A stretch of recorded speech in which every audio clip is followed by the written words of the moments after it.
मोटे तौर पर जम्मू कश्मीर के हर इलाके में मैं गया था। पुंछ राजौरी नहीं आ सका था, इसलिए हम और चीफ सेक्रेटरी साहब और हमारे प्रशासन के अनेक वरिष्ठ अधिकारी हैं। मौके पर आकर के हमने अपनी आंखों से देखा है और उस दर्द को हमने महसूस किया है। जैसा मैंने पहले भी कहा कि मौत का कोई मुआवजा नहीं होता है, लेकिन अधिकतम आर्थिक सहायता जिन्होंने अपने परिजन खोए हैं उनको जितनी दी जा सकती थी वो सबको दे दी गई है। जो घायल थे उनको भी अनुमन्य सहायता राशि प्रदान कर दी गई है। ईश्वर की कृपा से घायलों में सभी लोग ठीक हैं। मैं ईश्वर से प्रार्थना करता हूं कि वो जल्दी से स्वस्थ हो जाएं। एक बड़ा फैसला हम लोगों ने किया है कि जो भी पाकिस्तान की बमबारी में शहीद हुए हैं जम्मू कश्मीर के नागरिक, उनके नेक्स्ट ऑफ किन, उनके एक परिजन को सरकारी नौकरी अविलंब हम देंगे। बंकर की जरूरत है।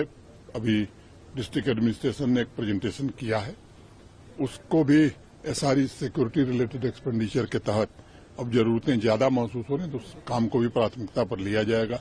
अनेक लोगों के घर तबाह हुए हैं, व्यावसायिक प्रतिष्ठान तबाह हुए हैं।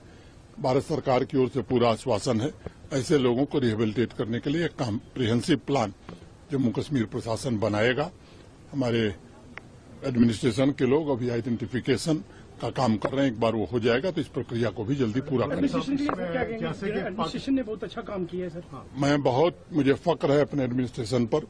एक तो राजकुमार थापा जैसे बहादुर अधिकारी ने शहादत दी लोगों की मदद करने में, और नीचे से लेकर के ऊपर तक के सभी अधिकारी मैं समझता हूं कि अपनी जान की परवाह किए बिना अवाम की खिदमत में सदैव डटे रहे। पूरे head Jammu Kashmir as a governor पहले भी 2-3 जगह कहा कि जो ऑपरेशन सिंदूर हुआ, वाकया जो पाकिस्तान ने एक ब्रूटल एक्ट किया था हमारे पहलगाम में, हमारे इनोसेंट लोग 26 लोगों को शहीद किया, उसके बाद ये वाकया एक बाजानिब था हिंदुस्तान की आर्मी की तरफ से कि पाकिस्तान को सबक सिखाया जाए और सबक सिखा भी दिया गया। जैसा 22 अप्रैल की घटना के बाद ही जो बैसरन घाटी में पहलगाम में हुई थी, भारत के माननीय प्रधानमंत्री जी ने कहा था कि आतंकवादियों और उनके आकाओं को ऐसा सबक मिलेगा जैसा वो सपने में नहीं सोचे होंगे।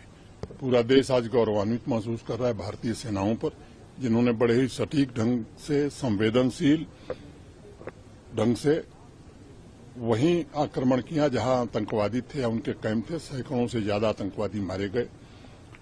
हमने, भारत की सेना ने आतंकवादियों को निशाना बनाया था। पाकिस्तान ने उसे अपने ऊपर आक्रमण मान करके निर्दोष नागरिकों को, धार्मिक प्रतिष्ठानों को, चाहे वो गुरुद्वारा हो, मंदिर हो, मस्जिद हो, ताकि समाज में विभेद पैदा हो, इस घृणित स्तर पर वो उतर आया, हमारे मिलिट्री इंस्टॉलेशंस पर उतर आया। तब भारत की सेनाओं ने जो जवाब दिया, पाकिस्तान को ये बात समझ में आ गई कि पाकिस्तान का कोई ऐसा मिलिट्री इस्टेब्लिशमेंट नहीं है जो भारतीय सेना के जद में नहीं है। फिर 3 दिन में ही वो घुटने पर आ गया, दुनिया भर में जाकर के रोना धोना शुरू किया कि भाई अब बचाइए। भारत कभी भी युद्ध का समर्थक नहीं रहा है। हमारा जो लक्ष्य था उस लक्ष्य को हमने प्राप्त किया है और मुझे लगता है कि पाकिस्तान को भी अभी याद होगा, क्योंकि अब की बार अगर उसने आतंकवादी हमला किया तो मुझे लगता है कि सबक इससे भी कड़ा और ज्यादा होगा।